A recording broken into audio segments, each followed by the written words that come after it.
Good morning, good afternoon, or good evening, depending on where you're watching. Welcome to another edition of Crime Time with DutyRon, a retired New York City police detective with 20 years of law enforcement. And if you like all things true crime related from a police perspective, please hit the subscribe button, hit that notification bell so you'll get all things DutyRon when I go live or upload another video. And today we're going to talk about the importance of the dash cam footage recorded by YouTubers Red, White, and Bethune. The two that are driving cross country in their 1983 Silver Eagle bus, Kyle and Jen, unbeknownst to them, they have helped tremendously in the investigation with the FBI and the local authorities with Gabby Petito, and they were instrumental in early recovery of her remains. And I said this on my last show, how proud and honored that I was that another fellow YouTuber did this. You know, crowdsourcing and being on the internet sometimes can be a hindrance, but a lot of times it can be helpful. And these two folks are just, and she's on many occasions said, I'm not a hero. I'm just a good civilian, good citizen. I did what I thought was right. You know, these two, Jen and Kyle, really enhanced this case and made the recovery of Gabby Petito's body found so quick. So I want to say a special thank you to my Patreon supporters, my channel members, and all the folks who positively interact in all of these live streams. You guys are instrumental in making this community a great one. And, you know, there's a lot of things going on surrounding this case, and there's a lot of misinformations and there's a lot of informations out there. What we do here at Crime Time with DutyRon is we only try to stick to what law enforcement puts out. So if there's a swirling, if there is a swirling rumor on the internet, I may take a look at it, but I'm not going to comment on it because that's what helps to spread misinformation. And I try my best not to do that. Again, we're just human beings and we get things wrong. Jessica, thank you for becoming a YouTube member. And also thank you to Riley 323. Thank you for becoming a member. I really appreciate that. Let me show you quickly. You guys have all seen this, but there's two versions of this video that I want to show you. And then we're going to talk about how this helps with crime scene unit investigators from the FBI forensics teams and how an early recovery like this, although we would have loved to have seen the recovery much sooner, but because of circumstances that were beyond law enforcement's control, because of the scumbag Brian Laundrie, he chose to remain quiet for a long time, too long, and long enough to make me call him a scumbag. And thank you so much, Bugsy, for the $5 super chat. Bugsy Cruiser, Chris, thank you for, he says, thanks, brother, for all you are doing for this heartbreaking case. Thank you for watching. I have a special guest that's going to join me. And tonight, I am going to have a really special guest. He's a crime scene investigator with over 15 years in the crime scene unit. Edward Wallace, he's a first grade retired NYPD detective. That's the highest grade detective. He's got 20 plus years in crime scene investigation and counterterrorism. He worked in the elite crime scene unit during World Trade Center 1993 to 2001. And he worked on many different forensic operations. And he is an expert and gave testimony in over 393 trials, criminal trials. So I'm going to have him on. He was supposed to come on with me last night, but he's on a special assignment in Washington, D.C. So he was unable to come live with me last night, but we're going to do it tonight at 8 p.m. And right after I get done with this, I'm going to schedule the stream. But let's watch quickly the video that we've all seen. But I want, you know, this channel to get as much highlighted good information. A lot of people are giving them some crap about it, but I think what they did was excellent. We always say, if you see something, say something. Thank you, Farmall Fanatic, for the $5 super chat. Boom. There he is, Farmall Fanatic checking in. Thank you, my brother. I appreciate it. All right, let's get right into this. Hi there, Gourmet Thursday. It's only Tuesday, but hello, Gourmet Thursday. Great to see everybody jumping in. Let's look at this, and then we'll come right back. This is only it's 14 minutes, but I'm not going to play it all. Here we go. This is straight from her channel. And so when I play it, obviously I'm going to give them credit. I have them linked down below in the description. So if you can, make sure you go over and subscribe to their channel. All right, here we go.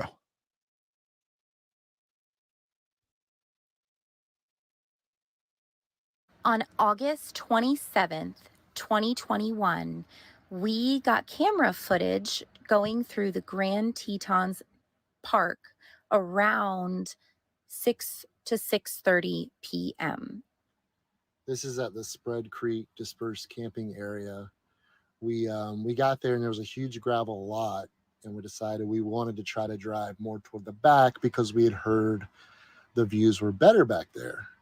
So we were heading back on this long dirt gravel road. And we came across a white van that had Florida plates, a small white van. We were going to stop and say hi because we're from Florida too, but the van was completely dark. There was nobody there, so we decided to continue on our way. Yeah, the van looked like it was pretty much kind of abandoned. We figured maybe they were out hiking or they were just chilling inside. There was no doors open. You know, it was just kind of, you know, neat to see a Florida plate, you know, on the other side of the country. It's not something you see all the time. But we wanted to include this in the video just in any way that we can help and get this out there to be able to find Gabby Petito. So if you could share it, if you know anything, please don't hesitate. Yeah, as we're coming up on it, we're approaching it up here on the left-hand side. This is most definitely Gabby Petito's Ford Transit van. It's kind of wild, like it's insane a little bit, because we drove past. We actually weren't able to find any sites, and we ended up driving back through, saw it again, but here it is on the left. So, and I slowed it down so you can possibly see it a little bit better. But kind of freaky for a late Saturday evening, but okay, I want you to notice the hat up on the dashboard. Now, those are also extra clues that could have been left behind either at the recovery site of where her body was recovered, because don't forget, because of this video, her body was recovered a very short distance. I saw a pin map. I didn't have it saved to show you guys, but I saw a pin map of this location right here where the van is and where the body was recovered. And it was a very short distance. At the time they made this video, they didn't know that they were going to make a recovery. They sent it to the FBI. The FBI took it and they utilized this evidence to concentrate their search area and successfully recover Gabby Petito's body. So that was a tremendous thing that that these folks did, and it was unbeknownst to them. And it was just because this was getting a lot of traction and people were talking about it. Everybody knew that she was missing, and they knew they were in that area. So God bless them for doing this. And before they even did this, September, they were donating all of their AdSense money to a very special foundation. And you'll hear more about that in this video. These people are just like me. They're kind, they're good. And I think that they are just wonderful, true Americans that are law-abiding citizens and helped tremendously with this family. And they're going to help to bring, if Brian Laundrie is still alive, if that coward is still alive, and he's brought to justice and he's brought in, this evidence and this footage is going to come into play. And it's just a wonderful thing. And I can't thank them enough.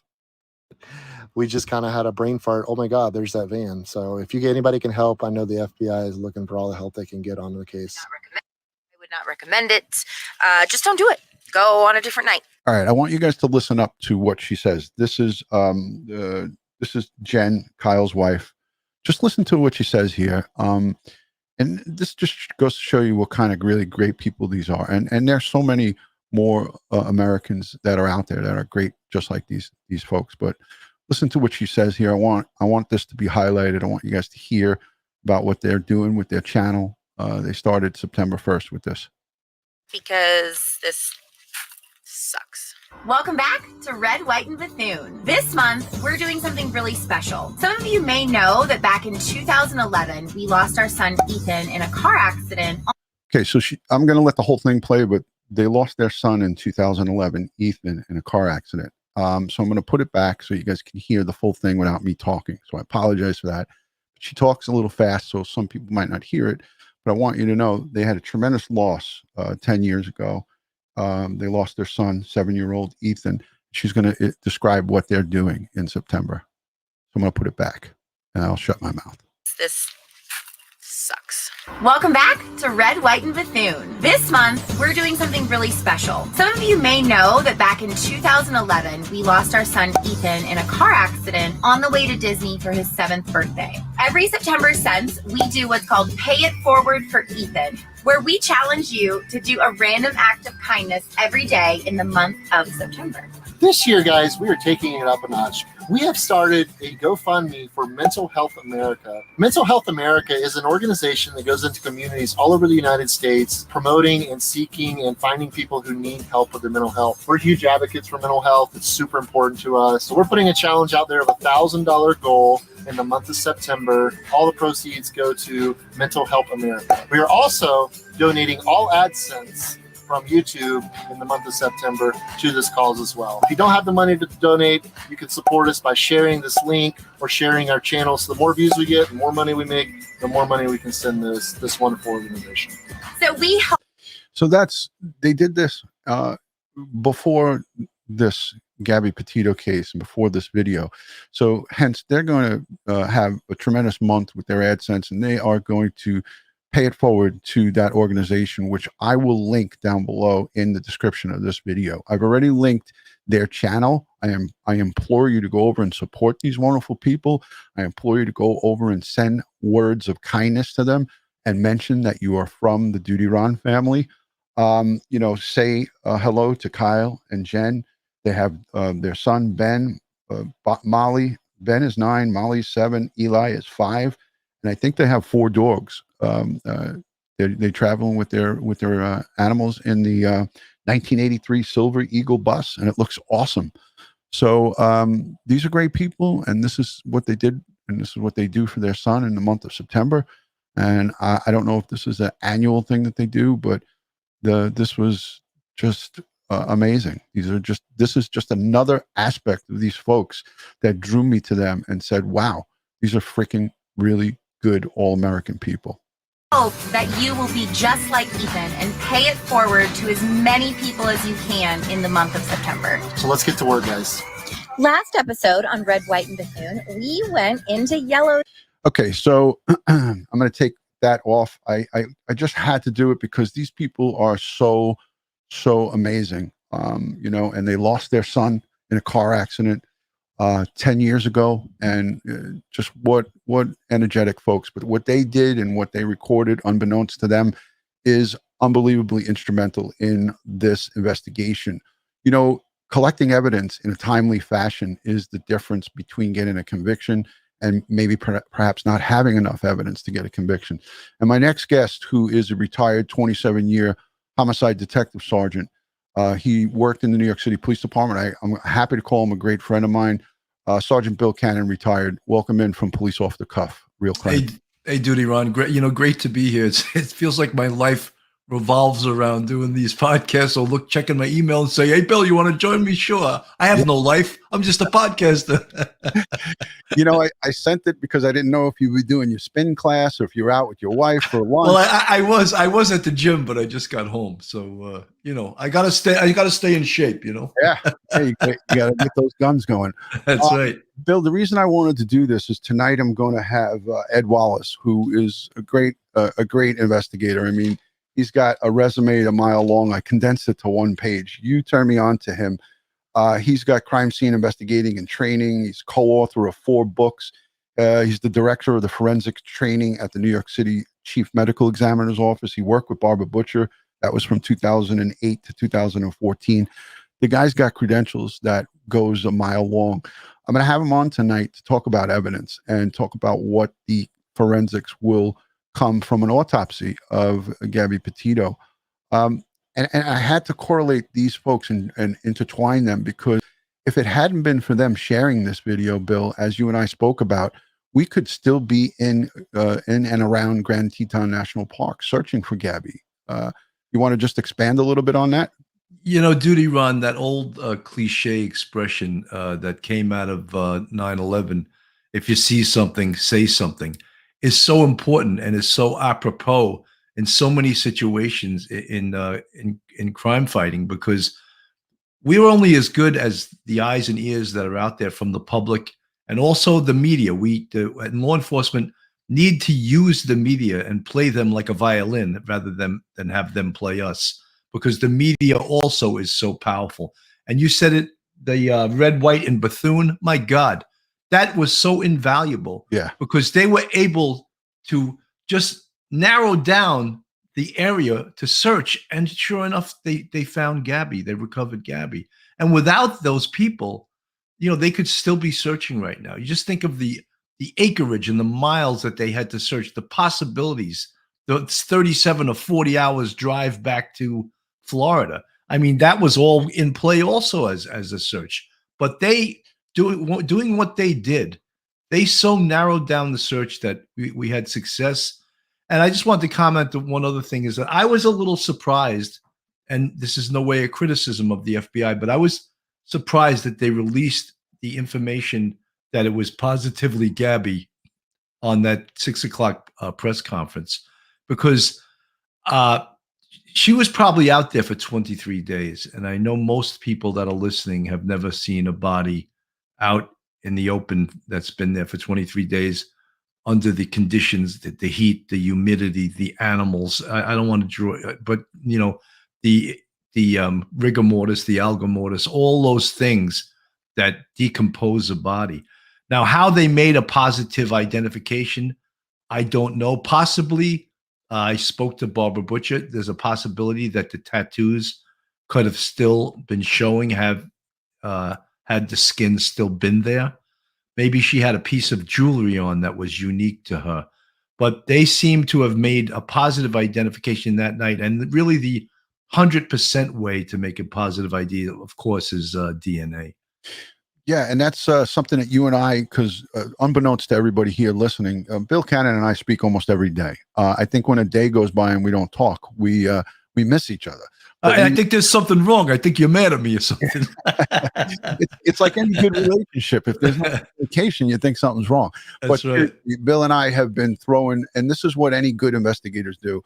We speak about the various different cases. We're still talking about the Summer Wells case. I still occasionally suck him in and draw him into the Orrin and Orson West case.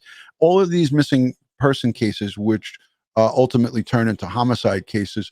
I love to get a sergeant's take on it, you know, and Bill was a boss. So I talked to him about the body cam footage. We went into that. I'm not going to go into it here because this live stream is pinpointed to evidence.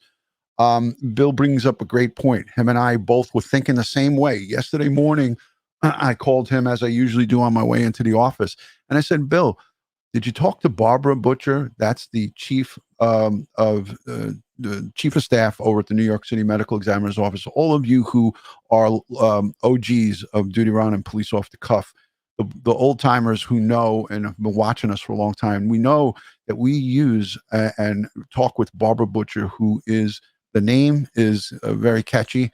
For a medical exam, someone in the medical examiner's field, she gets mad at me when I call her a medical examiner, because she's not. She's a legal death investigator. So Barbara, we always lean on Barbara, and I had a text conversation with her today.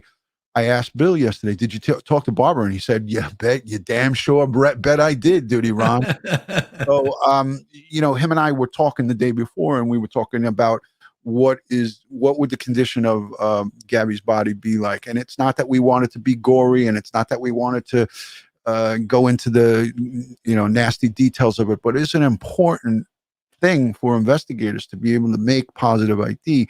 Like, we were so taken back. And if you saw me, I was live showing that press conference. Bill just ended his show.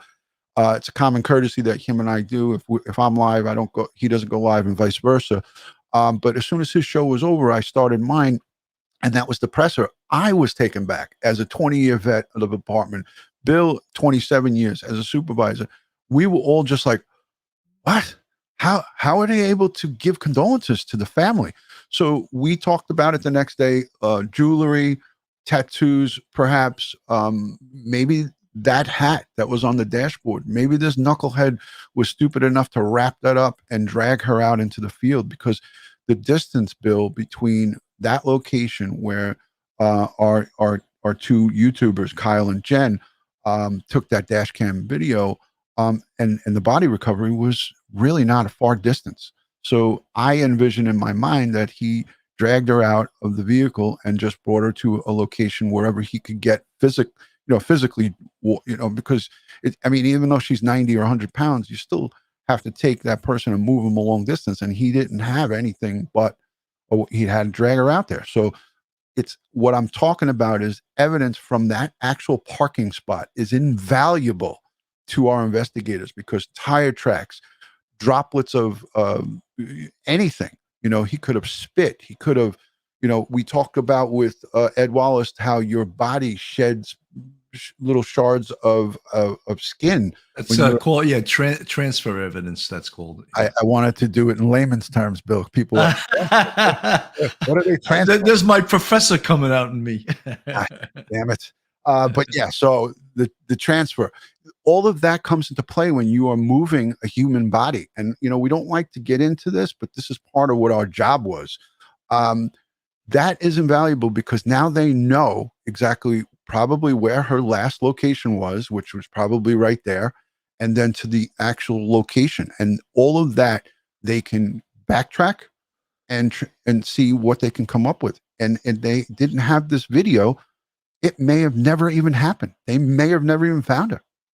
So DutyRon, video has changed the game in investigation in the 21st century.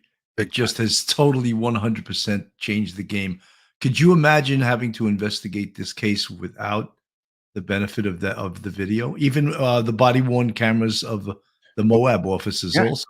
100%. And I got to say, if this was a 20-year ago crime, there would have been no way that it would have been solved. With the wildlife that's out there and the terrain, which we have no clue of it, because I've never been out there in Wyoming, but just looking at the Google Earth, I looked at some video from, now I'm into the van life and campers and people that are out over the road. I started looking at people. I just Googled that park, that national park, and the people have videos all over. If you look on YouTube, there's literally thousands and thousands of videos.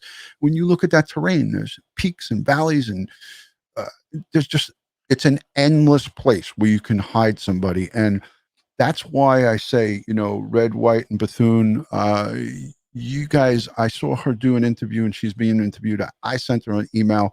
I don't expect her to answer me, but I was congratulating and thanking her. You see something, say something. It was beyond that. She actually went back and said, I remember we saw that van, and both husband and wife, I give them both credit. And I got crap for it yesterday. Like, how dare you give the husband credit? The wife looked at, listen, Jen and Kyle are a team, and she'll be the first probably to tell you that. They did it together. And if they hadn't had that GoPro on their dashboard, and I'm thankful that they didn't stop, because if they did stop, they have children. And if they interrupted something and got into a square, that could have been gone so wrong, because some people sent me emails. Hey, why didn't they stop? They should have stopped. No. I'm happy that they collected that evidence, and I'm happy that it didn't stop, because you don't know what they could have stumbled upon there. And you're talking about you're putting your child, your children, your family in danger. So I think this worked out as well as it could have worked out. And yeah, could they have maybe saved her? Maybe, but we're, civilians, it's not our job to be police. Making a 911 phone call at that point probably would have gone on, but who knows what kind of service they had there.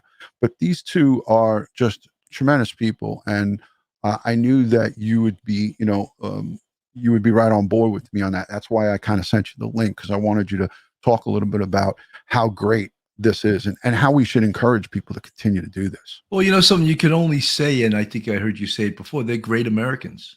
They're Yeah. real people that put themselves second and put the investigation of Gabby Petito first, and you know, delivered this evidence to the proper channels, to law enforcement, not to YouTube. You know, Right. and you know, maybe some YouTubers get pissed at that, but it belongs in the hands of law enforcement. And in all these cases, we have to remember we're content creators. We used to be law enforcement, but law enforcement are the ones that are investigating these heinous crimes. Right. Absolutely. You know, someone in the chat, and I love to say hello to my people in the chat. And I just want to say a special thank you to the new folks. If you're new here for the first time in this live stream, just let me know by putting a new in the chat. But I saw one of the comments go by and I slowed the chat down for everyone's advantage. I just want people to be able to actually see the chat instead of having it just fly by. Somebody put in the chat, they didn't know that there was a crime committed when they went by. I know that. We both know that. But all I'm saying is when you stumble across things that are in progress, or if something was happening, God forbid, it's not a good idea in the middle of the wilderness to just start going and saying hello to people. But I know that's probably how a camp in life is. Everybody waves to each other. People say hello. But I was just happy that they decided to continue to go on because they have family there. And I wasn't saying that the crime happened at that particular time. I'm just saying that, you know, it is, it was not a great situation that was going on with the two of them, probably ever since August 12th, when they had that car stop with the Moab police. I'm just saying that it was not, you know, for me, I felt that I was happy that they were safe. This family's been through enough tragedy in their time. So it was really, really great to see them record that video and put it in to the FBI, the proper authorities first and foremost, before rushing to go to YouTube and put it on for clicks and views. And they didn't do that. And that's why I'm proud of them. Amanda Sell is new. Thank you so much. I'm going to scroll back up to say hello to some of the new folks. Good afternoon, David Bryan. Thank you for joining. I appreciate everybody. I'll do the roll call at the end because I know some people get mad. DutyRon, could I just make a comment relative to the crime scene officer the detective you having coming on tonight? The NYPD has a unit called the crime scene unit, which is just their whole entire job is to respond to certain crimes, homicides, rapes, robberies over a certain amount of money, certain burglaries, but they are trained in the recovery of forensic evidence. They are probably the best crime scene people in the world. Yes, even better than the FBI. And I'll tell you why. Because the NYPD crime scene unit goes to thousands of jobs a year, thousands. And I'm not saying the FBI isn't excellent, but for example, the more homicides that I responded to as a boss, the better I got at investigating homicides. That's true for any crime. So like today, you would probably say one of the best homicide units in the U.S. right now is probably Chicago. Why? Because they're going to hundreds and hundreds of homicides each year. Yeah, we hear every weekend, 25 people shot, 7 right, 11 dead, 10, 12 dead. The more you do it, the better you get at it and the better the tools you have. So getting back to the crime scene unit, these guys go to so many jobs, so many homicides. They lecture on the techniques they use. They're so well trained. And I can't say enough about the crime scene guys that I worked with. I had such an affinity for them because you didn't count on them to get the physical evidence that was the smoking gun. But when it happened, you were like, oh my God, that's amazing. You picked up a fingerprint. You got a palm print. You've recovered DNA. We got the guys that we would have never found if you didn't do that. So I can't say enough about the NYPD crime scene unit. Yeah, I mean, and when we'd have situations like that, we would be like, wow, that's like a gift from God. It was a ground ball. We had some great evidence. Now all we have to do is just finish the puzzle and put the pieces together. But when you do anything with repetition, and unfortunately, when I came on the job, I know you came on in, I think, 82 when I was graduating high school. I came on in 85. Yeah, whatever, Grandpa. Whatever. But I'm taking the hat off because I feel like I'm overheating down here. So I got to turn my air on or I got to get up in a minute. But so when I came on in 91, we had 2,200 murders in the New York City Police Department, right? In the United States, it was probably off the hook in all the major cities, Los Angeles, Chicago, but we had 2,200 murders, homicides. So that was a taxing thing, and I know that you were, probably out there doing your thing. It was no joke. I mean, we would have sometimes handling 3 murders in my own precinct in one given tour. So I'd work the late tour and handle 3 crime scenes going on at once sometimes. So you get really good at it when you do it in repetition. And again, the FBI is really good at what they do. They're smart people. They have the best evidence collection and forensics teams, but they don't see the same repetitions that the local, like Chicago, NYPD, LAPD, Miami, you can just Baltimore. we can go on and on. Yeah. So these are the men and women in those detective and investigation homicide units, the crime scene units, the evidence collection team. These guys are doing it so much. You got to get good. It's just like baseball players, and you get reps. You want to get in the batting cage and get the reps, right? Well, in this business, unfortunately, you want to get the reps, and it's not in a good way. It's costing someone their life. But putting someone behind bars and getting justice for the family is no greater feeling. And you can talk about that, Bill, all day long until the break of dawn here. There's no better feeling than bringing justice to a family, like, bringing Gabby home and getting them closure, as people say. I think the real closure will come when justice is served, if and when that happens. And we hope that this scumbag, this freaking coward, doesn't take his life. But, I spoke about this, Bill. I wouldn't put it past this guy. He ran from the truth from day one. He went home and put his goddamn head down on the pillow, and his parents, shame on them. We don't know what they know, but I got to say, if my son came home, I would, and because I'm a retired cop, I'm going to question him more. But any good parent would be like, where's Gabby? She's been living here for over 2.5 years. What did you do? Where did she go? You can't just talk to your parents and say, oh, well, she took off. She met another guy, and that's it. I think he told them the truth, and they still tried to just aid and abet him, to tell you the truth. I think that's what happened. And if that in fact is the case, I want to see them hogtied and dragged out of that house, as people say. And I'm being a little sensationalized here, but listen, I watched John Walsh. John Walsh, yeah, he was on Banfield last night, and I watched him talk about this. And he's a man after my own heart. But, unfortunately, us law enforcement, we can't go out and be that cowboy and go out there and lasso people in and hog tie them and drag them out of their house. It's not a good look. And the state of affairs in America right now, you got to dot your I's and cross your T's. Bill, talk about the importance of that when it comes to trial.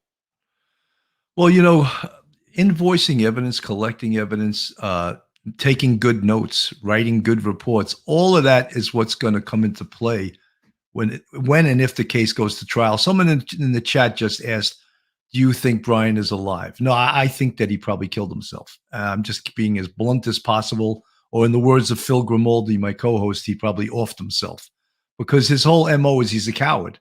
And I don't think he can face the music for what he did. So I think he would probably take the easy way out. But still, evidentiary wise, look, today they're probably going to have a press conference in regards to the autopsy. Very, very important. What was the cause of death? All right. Was it strangulation? Was it blunt force trauma?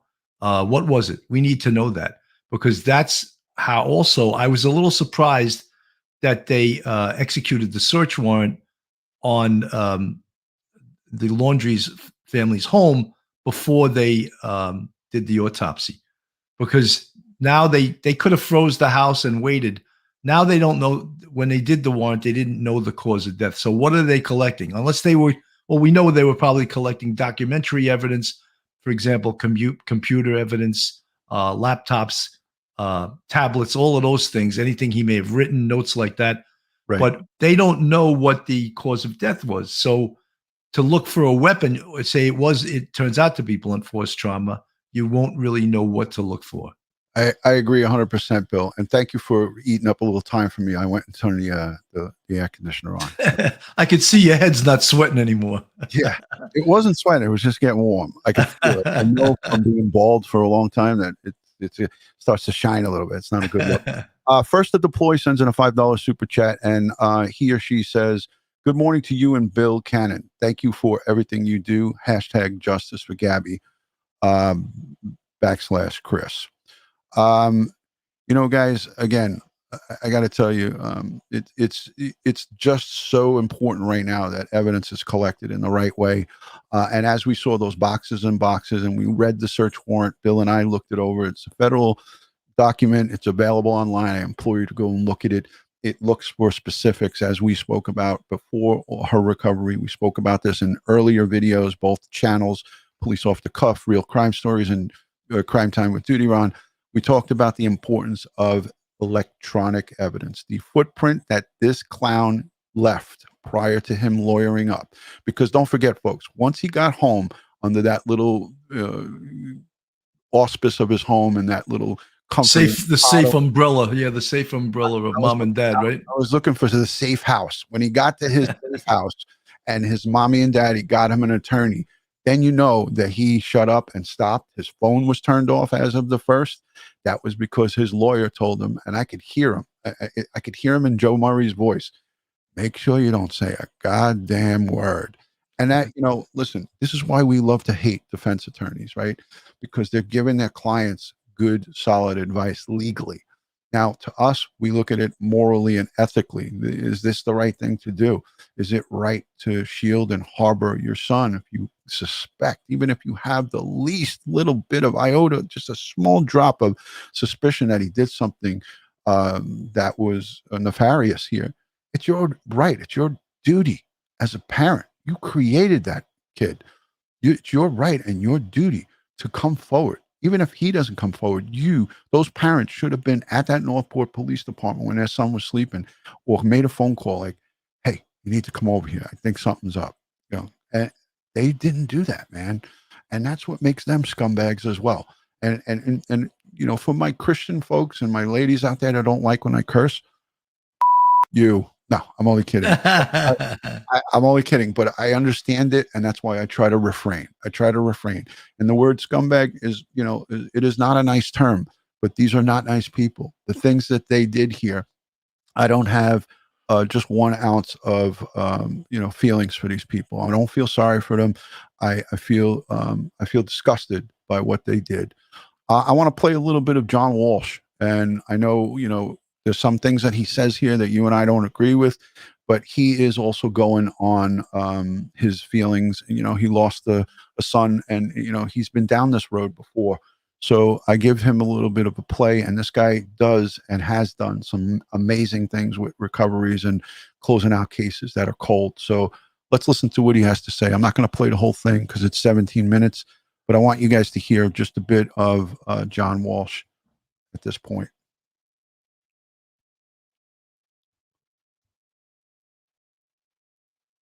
With John Walsh. In just 3 seasons, John has helped capture 26 fugitives and find 8 missing children and about 1,400 throughout his career. The question, listen, he's not officially a fugitive. He's not officially charged, but John Walsh, do you think you might be able to help catch number 27, Brian Laundrie? Well, that's the reason I'm talking to you, Ashley, and it's a pleasure to talk to you. You used to work for me, one of the best reporters I ever had, and wish you well on your new gig. But I've always said, and I've been saying it for days, this is a homicide. This dirtbag is out there.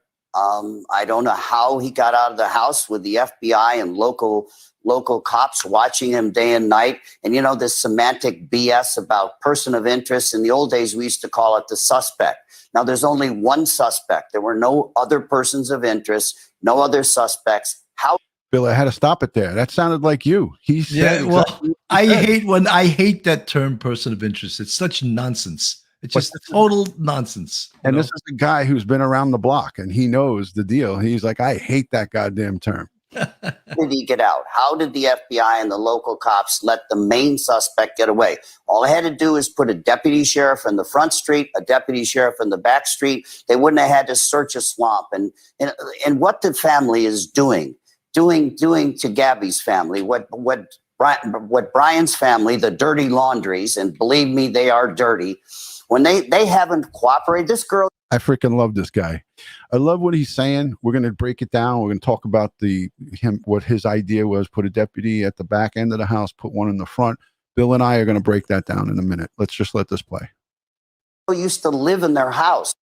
They wouldn't have had to search swamp and what the other persons of interest, no other suspects. How did he get out? How did the FBI and the local cops let the main suspect get away?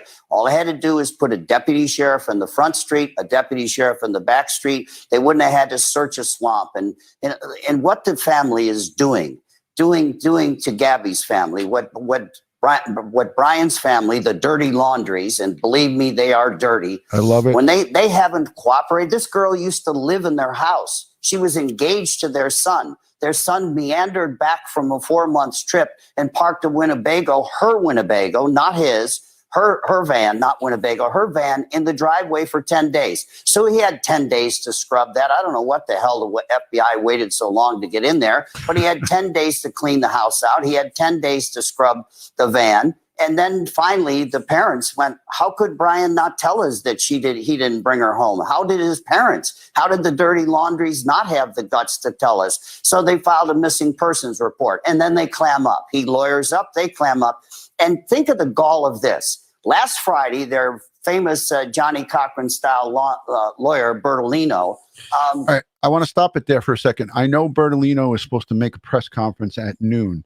I'm not going to listen to it because anything that he's going to say is going to be an outright lie. I feel he's not a great guy. I don't know anything about him, but I know he's representing these pieces of garbage. But here, John Walsh says it on national television. He called him a Johnny Cochran wannabe. I wouldn't waste my time at 12 noon and watch that guy talk, because whatever he's going to say, we're going to see it 100 times over and over on all the news. I wouldn't watch that live because it'd be a waste of time. Calls the police and says, oh, the Laundries want to help you out. Did the dirty Laundries not have the guts to tell us? So they filed a missing persons report, and then they clam up. He lawyers up, they clam up. And think of the gall of this. Last Friday, their famous Johnny Cochran-style lawyer, Bertolino, calls the police and says, oh, the Laundries want to help you out now. On Tuesday, Brian went to a swamp that was nearby, and we were so worried about him that we went and found the car and put a note in it and said, dear Brian, don't hurt yourself. And then we brought the car back ourselves on Thursday, and then we called you on Friday. We didn't help you at all in the beginning, but now Brian's gone. Well, you know what they did? They bought their son 4 extra days. They bought him 4 days to get a head start. So this Wednesday night. All right. So here's a picture of the evidence going in and out of the Laundrie's home. It was pouring rain yesterday. So this is the loop of the FBI guys and girls taking out, pieces and pieces of it looks like a tower of a computer. They're taking out as much electronic evidence as possible. Let's let this play. Tonight, I'm going to focus in on Brian. He's going to be the top of the show on In Pursuit. And as you said, Ashley, I know one thing all these years. Lots of people don't want to call the cops. They don't want to call the FBI. They don't want to get dragged into a trial. They don't want an FBI agent knocking on their front door or a U.S. attorney saying, we need you to help us convict this guy. Everybody in America knows one thing. Call me or text me. I don't trace or tap phones. I don't care who you are, whether you're legal or illegal, you're a gangbanger, whatever. There'll be no revenge, no retribution. Nobody know you called. So call me. I'm saddling up to catch this dirtbag. I love Okay, it. over the break, I want you to dig up the phone number, and we'll get that out there to our viewers, John, so that if anyone out there is watching. I love this guy. Let's get back on, Bill. DutyRon, if I could just say something, and I see a lot of people in the chat talking about this. You can't just search someone's home until you have what's known as not I see a lot of you folks saying reasonable suspicion. No, it's probable cause, which is the same standard to arrest somebody. On my show last night, I asked Joe Murray, the retired NYPD police officer and now defense attorney, if, let's say, theoretically, we grab Brian now, is he arrestable? Is he arrestable? And I think he's arrestable, yet Joe Murray said if he was the district attorney, he would wait on it to build the case because they have to get all their ducks in a row. I used to hate that expression, but it's but get all the ducks in a row, get all the evidence in a row. So A, they can get a grand jury indictment, and B, they can be ready to take this case to trial. Correct. And everybody is emotional, and that's where this comes out, Bill. You're seeing the stuff in the chat. I don't really, I look at the chat, but I don't, for me, I know that it's a good thing to address it because people don't have all the what needs legally to be done. And they don't have that knowledge, and it's okay. You're not supposed to have that knowledge unless you're in the field. But here's the thing: with a autopsy and a body recovered, let's just say hypothetically speaking here, on this autopsy, which is ongoing probably as we speak, or maybe is concluded, with the autopsy and with evidence collected from that autopsy, let's just say, for argument's sake, they have Brian's DNA on her body, and there is choke, they say ligature, right? Or there's some type of evidence that shows that she was strangled and his hands and his DNA was on her neck. Now you have probable cause. I believe right there you have some strong probable cause to now arrest him and have an arrest that's going to stick. Not just an arrest that you're going to make and it's going to get 343 that's thrown out. You're going to be able to get a grand jury true bill indictment. So they're going to look to get as much evidence that they can against him and compile it, like you said, and have a strong case of evidence and also have her body recovered. So it's but DutyRon regarding DNA, a good defense attorney is going to say, of course his DNA is on her. They live in a small van together. And if you know anything about transfer of evidence, Locard's theory of exchange, two bodies come into contact, trace evidence from body A will be on body B and vice versa. So unless, say, there's DNA, skin DNA under her fingernails from, say, a struggle, that would be compelling, strong DNA evidence. But I would expect his DNA to be on her anyway. And a good defense attorney could shred that. Of course it's on him, right? Yeah, that's why I said that and other evidence that's compiled, electronic evidence, talking about a fight, her talking about him threatening her to her friends, because we don't know who she might have tried to text and it didn't go through and it was still in her phone. The texts, they get caught up, but sometimes they get saved in an iCloud message. You don't know what they can get. And I'm hoping that they can get as much as they can. But John Walsh, I love the vigor that this man shows. And he's not a youngin'. He's been around for a while, and he's going to have a show on Wednesday night, tomorrow night. I think everyone should probably watch that. And I'll link that below down in the description. But I love the way he speaks. Some of the stuff that he says is just a little bit shock and awe. And, in real life, you can't use that from a police sense, an investigative sense. But he does have great success with getting people to call in and getting witnesses and getting folks to come in and bring evidence forward. So I salute him for covering this and getting on and using his show and his platform on TV, national TV. This could do nothing but help, I think. But I think that they're going to have quite a bit of evidence. Unfortunately, the lawyer, once they lawyered up with this guy from Long Island, they're not going to be making mistakes then. We hope and pray that there were slip-ups of this clown from August 12th to the 30th or the 1st. Right, Bill? Well, absolutely. I just to define what probable cause is for the layman is probable cause is facts and circumstances to lead a reasonable person to believe that a crime has been committed and that the person arrested committed the crime. That is the definition of probable cause. It's not as high a standard as in fact committed, but facts and circumstances that indicate to a reasonable person that a crime has been committed and that the person arrested committed the crime. That's the definition. Excellent. Thank you for reading that out. And for those of you who were not sure of the definition of that, I think that's a great thing. So again, I implore most of the people who are here, people that are into like internet detectives and like to do their searching and discovery on these cases, go over to some of these law files and look up, or just Google what is probable cause, and you'll get it. You might not get a straightforward answer, but if you go to some of these law centers and some of these law online, the LegalZoom and all these different things, they'll give you what you're looking for. So again, it is what it is. Here we are. There's just a lot of things that are going to unfold, and I'm hoping that we can get some information from the FBI in regards to a positive ID that's going to be probably come out today, because that's a simple process. I feel that they collected hairbrushes, toothbrushes from wherever they could of Gabby Petito. Bill, would you need a search warrant to get that out of the home? Hairbrush? Well, yeah, they would actually, because she lives with his parents. Right. So they would actually, I'm glad you asked that. They would actually need to have a search warrant, because what if later on they said, we gave no permission for them to take those items? Right. And a judge could potentially throw that out. That's so very good. Yeah. That's part of the dotting the I's and crossing the T's, so none of that could be thrown out. But they could also go to her mom in Long Island, where she also lived, and say, hey, Mom, do you have an old hairbrush of Gabby's? And she would be like, yeah, here we go. Here's some of her clothing that she left behind. Here's some of this. Here's her toothbrush.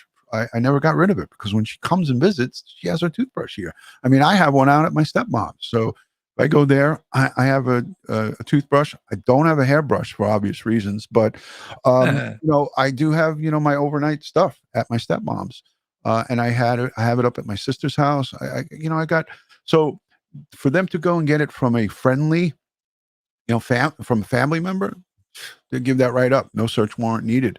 But I didn't read that on the search warrant. So that's what I wanted to ask you. Would that have to be how they specified the electronic evidence? Did you get a chance to read that federal? I didn't, but everything in a search warrant has to be specified, has to be specifically. You can't just say, oh, we assumed this was covered. It's not. Well, my 57-year-old memory tells me, and I have it, but I'm just not going to pull it up here. My 57-year-old memory tells me that it did specify electronic evidence, and it didn't say anything about, unless I missed it, personal effects. I think that's how it would be listed, personal effects. But they also invoiced the van and had a search warrant for the van. So much of her personal effects were probably in that van also, which would have been covered on the van search warrant. Right. I didn't know 05 says, but wouldn't some DNA be in the van? And Bill just said that anyways, because the FBI does have the van. I believe that Northport Police originally took it in, but then they said that when they took it in, they gave it over to the FBI, so they're processing it. All right, let me look at some of the chat and some of the questions. Guys, if you want, we're getting ready to wrap it up, so I'm going to take some questions, but first, before we do these questions, let's do a roll call. And Bill, can you explain to the folks what roll call constituted in the New York City Police Department? You were in the New York City Police Department, before every tour, the platoon stands in the muster room, and then they're called to attention. They're inspected by the sergeant, and then they're read their assignments. They're told about conditions in the precinct, and they're told the color of the day and all of that stuff. That's what roll call is. But also roll call is to account for all of your members. And that's why I do, let me know where you're watching, city and state. It's sort of like a roll call. Okay, Trevor's here from Wisconsin. But yeah, and Bill was a sergeant, so he has done many roll calls. We have a member here from Singapore. Hello, Ashlyn Lamb. Welcome in from Singapore. Thank you. Wow. Hello from Ireland. Oh, there we go. Thank you. Hillary. Oh, Hillary, always good to see you. She's a longtime supporter and a great friend. Thank you, Hillary Collins from Ireland. Darling D, Dauntless Detours. Ooh, that's a tongue twister. At DutyRon, isn't it ironic how Laundrie family didn't want to help find Gabby when she was missing, yet now they want to help locating their missing Brian, who is clearly running and hiding? Yeah, it's just bullcrap. And unfortunately, we're police. We are here to protect and serve, no matter who It is. Whether you're a suspect or a person that, listen, if we, God forbid, shoot somebody, we render aid to them. And some people look at like, how do you do that? Well, it's part of our job. It's what we have to do. Thank you for that super chat. I appreciate it. And thank you for the tongue twister. Christine Hocker says, Parry Sound, Ontario, Canada. I never heard of it, but thank you for joining from Canada. Now I can't say I never heard of it. Hello from Hippie Kathy from Michigan. Facebook user, I don't know who that is. Virginia. Virginia is for lovers. JD, new here from Northern Ireland. Welcome in. Hello from Bohemia, Long Island. Anybody from Blue Point, from Gabby's birthplace? Anybody here from Blue Point watching on the Facebook feed? And I want to say thank you for me mentioning that to myself. Thank you to all of the platforms, Twitch, my Twitch users, my Twitter Live, my Facebook folks, and here my YouTube. Thank you to all the live chatters on those platforms. It's greatly, greatly appreciated. I'm streaming to 7 different platforms at this time, so I appreciate everybody joining.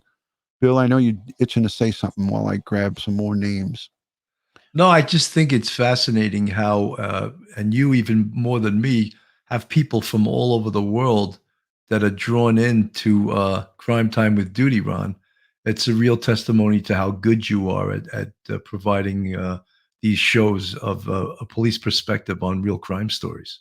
It's amazing because when I got together with you and I saw what you were doing, I said, this guy would be fascinating if we could cross-pollinate, as you say, our experience to the users and the listeners and the people, as you call them, fans. I like to call them friends. As the friends assemble, they get to hear from someone who actually walked the walk and talked the talk and did the job. Now, sometimes we could come off as like, hey, you guys are cocky or whatever. But you know what? We worked in the trenches for over 20 years, and dodging bullets and chasing bad guys is not what many people could say they did for a career. And we did it. What's great about it is most cops, most investigators, most supervisors like yourself just shut down after retirement. They don't want to talk about it. They don't want to write books. They don't want to give the public this inside look. I think this is invaluable. Let me know in the chat if you guys think that this is a good, valuable thing for you. If you get something good out of this, a law enforcement perspective from a sergeant, retired homicide detective sergeant, a retired fugitive enforcement detective. That's myself. I worked in the fugitive enforcement division.